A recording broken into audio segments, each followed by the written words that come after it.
Assalamualaikum warahmatullahi wabarakatuh. Al-Fatihah. A'udzu billahi minasy syaithanir rajim. Bismillahirrahmanirrahim. Alhamdulillahi rabbil alamin. Ar-Rahmanir Rahim. Maliki yaumiddin.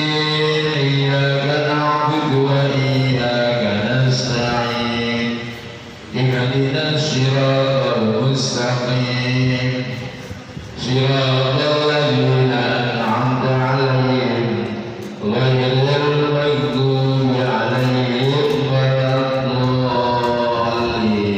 Amin.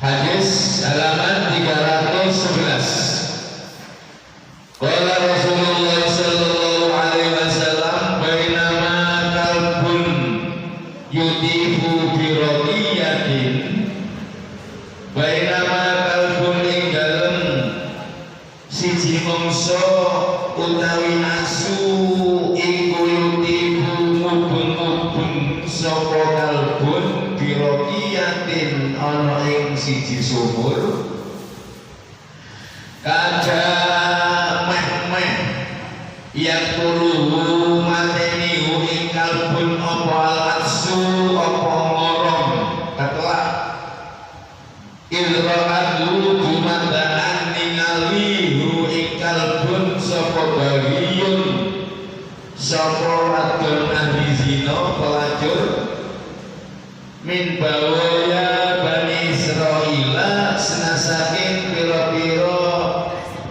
pelacuri wong Bani Israil. Banaza'at mongko nuli nyopot sapa bariyun mukoha ing mujahid. Mujahid iku sepatu yang terbuat dari kulit ya. Begini di mana nih mujahid di sampai mana nih sepatu mawon boten napa mukoha ing sepatune bariyun fasabot mongko amri ngombeni sapa bariyun lalu fasabot mongko amri ngombeni sapa bariyun lalu maring kalbun bi kelawan nganggo mukoha nganggo sepatune fasabot mongko ngombeni sapa bariyun hu ing kalbun Fahubiro mongko dadi sebabe disepuro sokolah maring bariyun. Rawahu nyeltiakan ing hadis sahal Bukhari wa Bukhari wa Muslim lan Imam Muslim an Nabi Hurairah. Satu sebagai nama kalbun yudifu birokiyati. Pada satu saat ada seorang anjing yang muter-muter gelibat mubeng-mubeng di sebuah sumur ya. Kada yang tulul apus hampir saja anjing tersebut mati karena kehausan ya. Hampir saja anjing tersebut mati karena kehausan. Ibrahim bariyatun min bawaya Bani Israil dumadaan. Seketika itu ada seorang pelacur dari beberapa pelacurnya orang Bani Israel. Otomatis ini kejadian masa lampau yang diceritakan oleh Rasulullah ya. Apa saja yang diceritakan oleh Rasulullah itu ya berarti sama dengan wahyu ya. Ketika itu ada seorang pelacur yang tahu keadaan anjing yang hampir mati karena kehausan. Akhirnya tersentuhlah hati seorang pelacur tersebut kasihan, belas kasihan terhadap anjing yang kehausan itu, akhirnya dia berusaha untuk mendapatkan air ya, dengan cara dia apa itu ya, dengan cara dia mencari tambang, pokoknya boleh ya apa caranya dia itu bisa mundur ya, bisa ke dalam sumur. Akhirnya dia itu bisa ke dalam sumur, mungkin mawon nganggo tali tampar ya, dicancang terus dia itu masuk ke dalam. Karena saat itu mungkin tidak ada timbul, akhirnya sepatunya ya yang dipakai ini, sepatunya itu terbuat dari kulit yang anti bocor. Muza itu di sini tidak ada, di Arab itu masih ada ya, bentuknya seperti kaos kaki ya, seperti kaos kaki tapi terbuat dari kulit dan air nggak bisa tembus, nggak bisa tersem, sehingga dibuat untuk mengambil air itu bisa.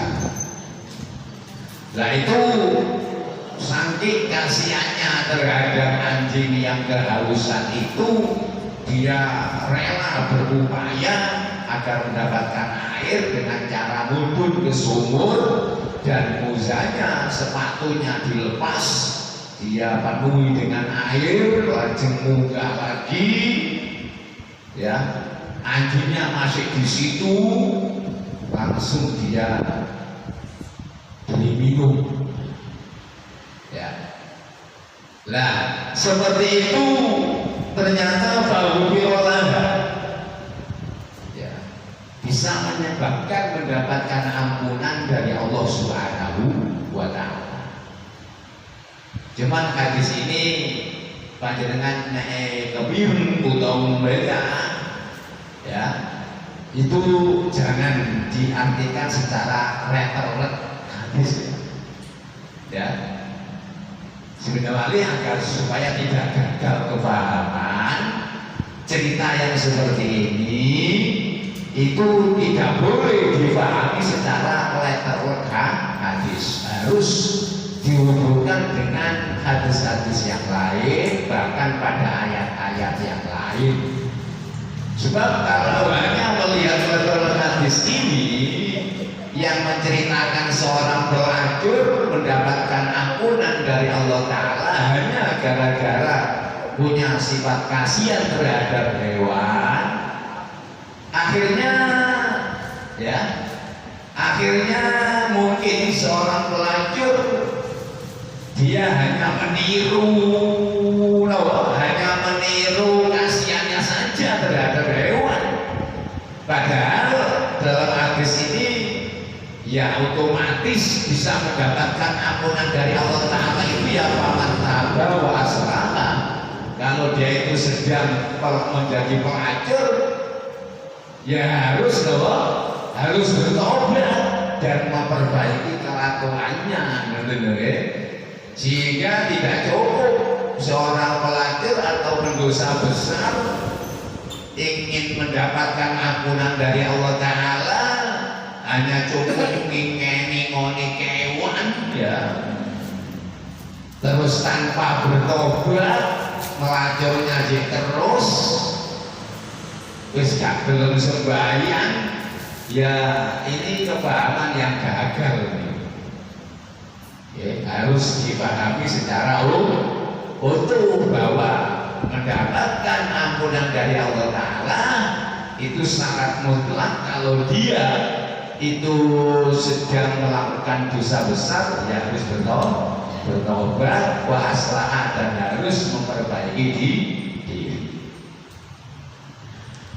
Niku memahami hadis kados mekaten.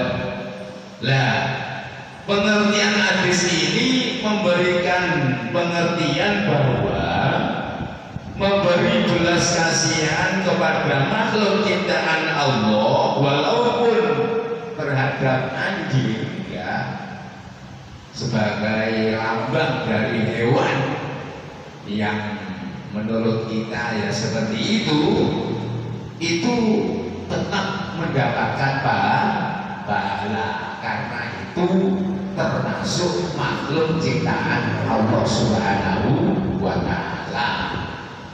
Jika kita punya rasa rahmat, belas kasih, kasih sayang terhadap semua makhluk ciptaan Allah, itu akan mendapatkan pahala walaupun terhadap hewan apa saja ya, hewan semut, hewan ayam, hewan nopo mawon, kita merasa kasihan sehingga terus napa menika ngkai ngombe, ngkai panganan, itu di situ oleh Allah Ta'ala tidak disia-siakan ya, masih tetap dianggap suatu kebaikan.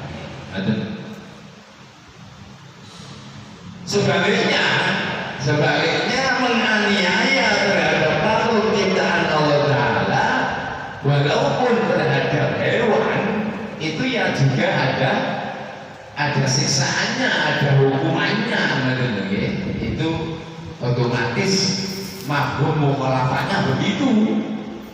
Nah, kalau ada sebuah hadis yang Rasulullah menceritakan daholat imra'atun fi hirati, ada daholat melbu sapa imra'atun wong fi hirati sebab kucing.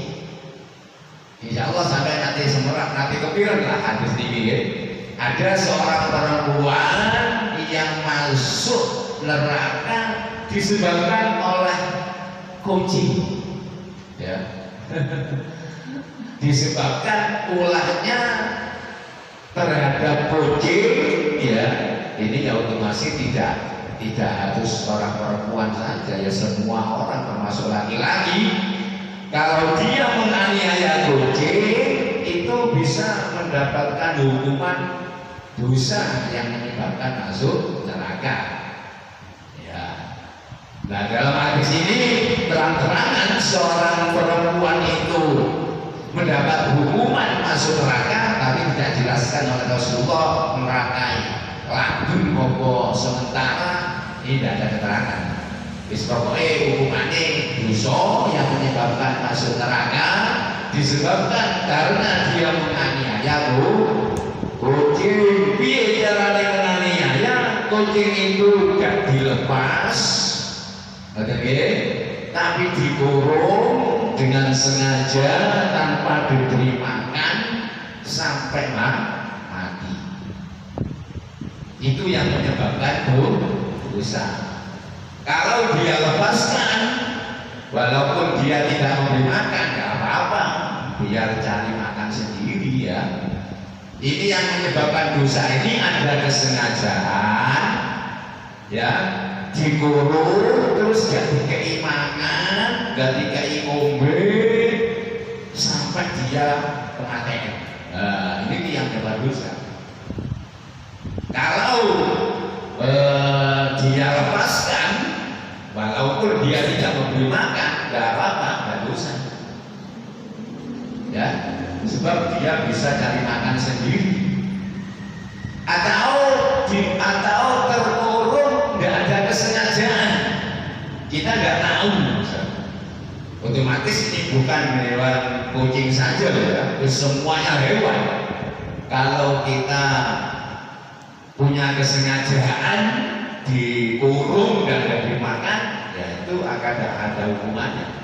Tapi kalau tidak ada kesengajaan, misalnya mawon panjenengan duwe perangkap ya,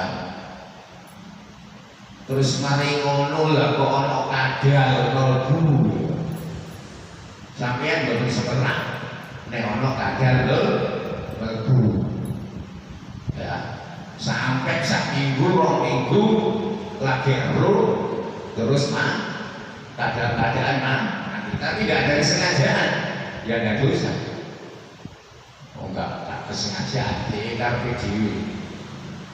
Misalnya kucing mlebu nggone toko pas ketepan napa niku wau ditinggal lunga suwe misalnya sampai sawulan, rong wulan. Lah kucinge gak iso metu tapi mlebune karpe dhewe lho, kita nggak tahu lho. Mari kono barang muli teko lunga oleh sawulan, rong wulan ono kucing mati, jelas kelaparan mati ini soalnya kono nggak ada makanan sama sekali. Nah, ini kok nggak dosa, soalnya nggak ada kesengajaan. Yang dosa itu ada kesengajaan, dikurung, tidak diberi makan, sama mati. Nah, niku pada hewan atau makhluk ciptaan Allah Ta'ala yang punya nyawa, punya nafas. Adapun makhluk ciptaan Allah Ta'ala yang tidak punya nafas, yang tidak punya nyawa, seperti tumbuh-tumbuhan, tanam-tanaman, ya, walaupun harganya mahal, misalnya kembang-kembang, selarang-larang, itu kan ya makhluk ciptaannya Allah, Gusti Allah ya. Tapi secara apa itu? Secara nyata tidak seperti hewan dan tidak seperti manusia, yaitu tidak punya nyawa, walaupun itu tidak akan hidup. Nah, memang makhluk ciptaan Allah Ta'ala itu bermacam-macam seperti itu, seperti batu, gunung, itu ya ciptaan Gusti Allah ya. Tapi ya keadaannya seperti itu, tidak seperti hewan dan tidak seperti manusia. Nah ini kalau tanam-tanaman ya, misalnya mawon kembang, itu juga makhluk ciptaannya Allah Subhanahu Wa Taala. Itu bagi pemiliknya, itu andaikan dia tidak memberi makan atau tidak disirami, ya kan, terus sampai kering mati, itu pemiliknya tidak dosa, ya, tidak dosa. Ya nek ketepaan kembang api terus gak disirami mati, ya wis rugi, kelangan duit teman-teman, kelangan apa? Mau kelarang misalnya. Tapi secara hukum fikih tidak berdosa. Nandur palon, nandur jagung, nandur napa menika pisang, kemarau, terus dia gak nyirami sampai kering sampai mati, itu menjadi dosa. Ya. Sebab Rasulullah SAW pernah bersabda dalam hal ini, fi kulli dzati kabidin rabbatin ajrun.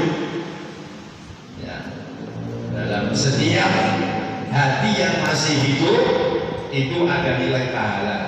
Ini yang dimaksud jelas hewan, termasuk manusia, termasuk hewan peliharaan dan lain sebagainya. Nah, cuman para ulama karena hal ini adalah merupakan ibadah yang ghairu mamdhum, panjenengan sedaya punya hewan peliharaan, apa ayam, apa kambing, apa kucing, apa